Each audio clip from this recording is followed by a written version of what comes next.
Di tengah serangan Iran yang makin agresif, negara-negara Teluk ini bergerak cepat memperkuat kembali sistem pertahanan udara mereka.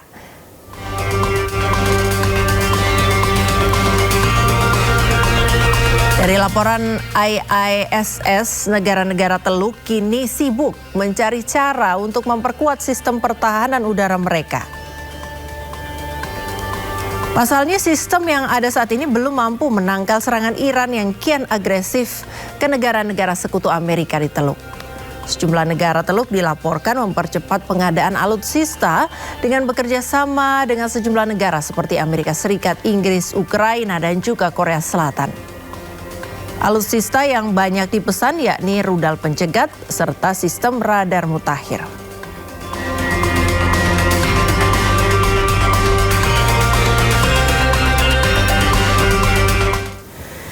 Kita bahas lebih dalam serangan terkini Iran. Pemirsa sudah bergabung bersama kami, alumni US Air War College dan mantan penerbang tempur F-5 dan F-16, Marsikal Pertama Purnawirawan TNI Agung Syarki Sasongkojati.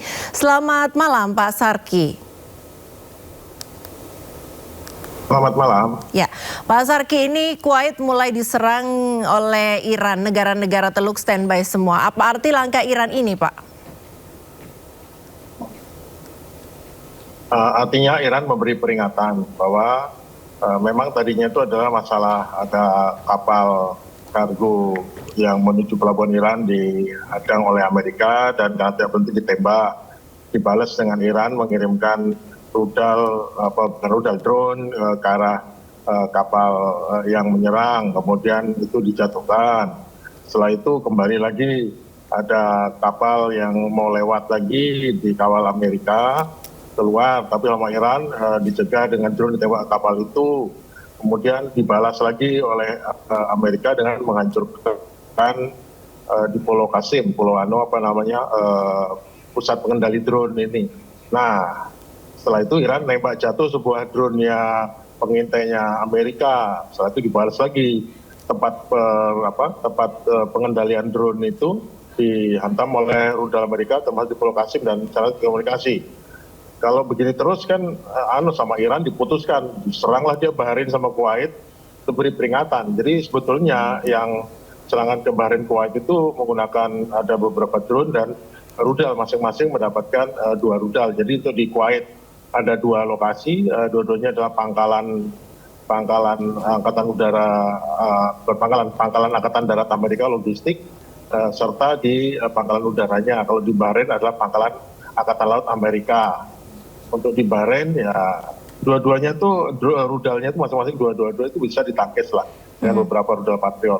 Masalahnya adalah ternyata ada dari lepat logistik Amerika itu tertembus oleh drone-nya Amerika. Amerika bukan drone juga kan ke Kuwait, dan juga di dekat bandara itu ada Patriot, rudal Patriot yang digunakan untuk menghantam drone dan rudal dari Iran itu ternyata jatuh, pecahannya mengenai dekat sama lokasi bandara internasional Kuwait, menyebabkan korban. Nah, itu yang ribut sekarang. Jadi sebetulnya ini adalah peringatan dari Iran bahwa ya kalau ini kita mau berunding, tapi kalau perundingan itu sambil tekan, sambil memaksa, sambil mengancam, ya Iran tidak segan-segan untuk memberikan peringatan kepada tembakan dengan rudal yang bisa ditangkis gitu. Tapi kan itu supaya untuk pengingat lah, tapi tidak untuk eskalasi naik. Jadi eskalasinya istilahnya eskalasi horizontal, bukan eskalasi vertikal. Jadi tidak untuk meningkatkan eskalasi. Soalnya kalau dia nyerang angkatan laut Amerika yang di laut itu kan korbannya banyak. Jadi sekarang dia serang, tetapi bisa ditangkis. Tapi kan sudah cukup menakutkan dan cukup menimbulkan masalah. Ya. Pak Syarki, ini negara-negara Teluk dilaporkan sedang mencari sistem pertahanan udara baru karena belum mampu menahan serangan Iran. Sebegitu canggihkah serangan Iran ini? Iran sih bukan soal canggih ya. Iran itu masalahnya adalah dia banyaknya, dia saturasi. Jadi ya lumayan juga. Apalagi kalau Iran menggunakan rudal yang hipersonik yang kecepatannya bisa sampai di atas 10 kali kecepatan suara. Praktis itu nggak bisa nangkis. Tapi kan Iran juga menggunakan rudal balistik biasa, jarak pendek. Nah, masalahnya adalah berapa banyak penangkisnya yang sanggup. Kemudian di samping itu rudal biasanya Iran biasanya menggunakan drone. Bapak, tadi sempat kita bahas tentang serangan Iran ini yang tadi Bapak sempat sebutkan bahwa bukan soal canggihnya, tapi soal masifnya begitu Pak ya? Iya betul, karena ini kan perang asimetri ya. Kalau simetri itu adalah canggih lawan canggih, cepat lawan cepat, tangguh lawan tangguh. Tapi kalau asimetri itu adalah pertama biayanya nggak sebanding, di sini adalah 4 sampai 6 juta dolar sekali tangkis, yang nyerangnya menggunakan hanya 100.000 atau total 200.000 dolar. Jadi selisihnya 20, 30, 40 kali lipat jumlahnya. Yang nangkis hanya 10, yang nyerang 20. Kemudian juga efeknya di sini efeknya adalah menimbulkan serangan di sana tidak terlalu berefek pada Iran, serangan di sini berefek pada ekonomi, pada gini kan. Sesungguhnya saya baru tahu tadi bahwa ternyata selama serangan ini untuk Dubai itu ternyata bursa saham Dubai itu sudah rugi loss sekitar 300 miliar dolar. Untuk Abu Dhabi itu loss 100 miliar dolar. Jadi masalahnya bukan sekedar serangan, tetapi efek daripada perang ini yang ditimbulkan juga dengan Iran membalas ke negara-negara pendukung Amerika ini adalah efek kerusakan ekonomi, dan kan banyak juga hotel-hotel itu harus melay off atau menghentikan karyawannya dan segala macam. Itu banyak sekali korban ekonomi di negara-negara Teluk itu yang membuat mereka jangan sampai mereka bantu Amerika. Itu tujuan Iran. Kalau kamu bantu Amerika, ya kamu akan merasakan dampaknya. Itu yang terjadi. Ya, Pak Syarki, Iran punya kekuatan serang yang begitu rupa sampai buat negara-negara lain rugi secara ekonomi, kemudian berpikir ulang untuk bagaimana memperkuat pertahanannya supaya nggak rugi banyak begitu. Bagaimana ceritanya Iran ini bisa sekuat itu?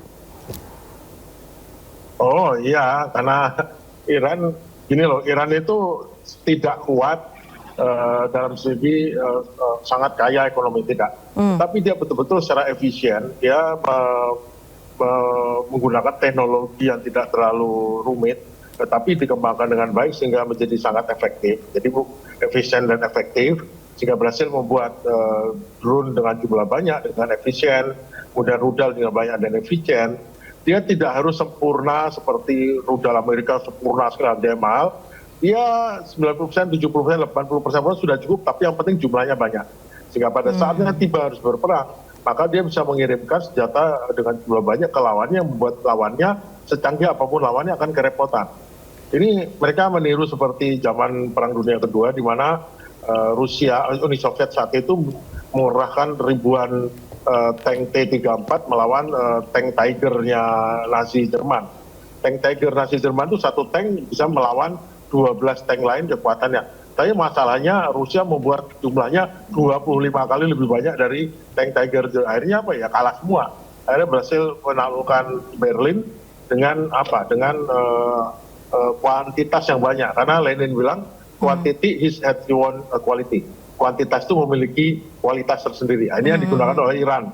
Jadi kuantitas yang banyak ya cukup baik lah, tapi bisa menghajar pertahanan udara yang sangat mahal, sangat baik.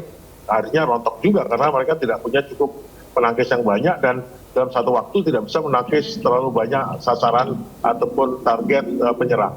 Ya, bicara soal pertahanan udara, Bapak, ini tadi kan kita berbicara soal kekuatan Iran, kemudian soal kuantitas yang banyak tadi. Nah, apa yang membuat pertahanan udara menjadi faktor krusial dalam konflik-konflik modern di Timur Tengah saat ini? Ya, karena tidak mungkin menggunakan kekuatan darat ya, karena kekuatan darat itu akan menimbulkan korban yang banyak, tidak cukup, dan tidak ada yang bisa melindungi pasukan darat dari serangan rudal Iran saat ini ya. Yang paling bisa efektif mencapai adalah kekuatan udara. Kalau laut tidak bisa karena banyak sasaran berada di daratan, dan laut hanya bisa digunakan untuk sebagai tempat peluncuran daripada rudal dan peluncuran daripada pesawat untuk menyerang. Nah, sehingga praktis itu juga laut itu digunakan untuk kekuatan udara dari laut. Nah, kekuatan udara ini ya dengan cepat bisa menghantarkan sasaran. Yang perang itu kan tujuannya adalah penghancuran sasaran-sasaran tertentu sehingga dia tidak bisa berfungsi lagi. Baik fungsinya apa? Fungsi ekonomi, fungsi militer, fungsi informasional, dan fungsi-fungsi lain. Tujuan untuk itu. Nah, masalahnya adalah untuk saat menyerang Iran, maka banyak dari fungsi-fungsi tidak berhasil untuk merontokkan fungsi-fungsi Iran. Iran ternyata punya sistem yang berbeda yang meskipun diserang, dihancurkan, tapi dia tetap bisa berjalan, minimal bisa sebagai negara tidak terganggu. Baik, terima kasih Bapak untuk gambarannya, Pak Marsikal Pertama Purnawirawan TNI, Bapak Agung Syarki Sasongkojati, mantan penerbang tempur yang sudah bersama kami dalam dialog malam hari ini. Terima kasih Bapak, selamat bertugas.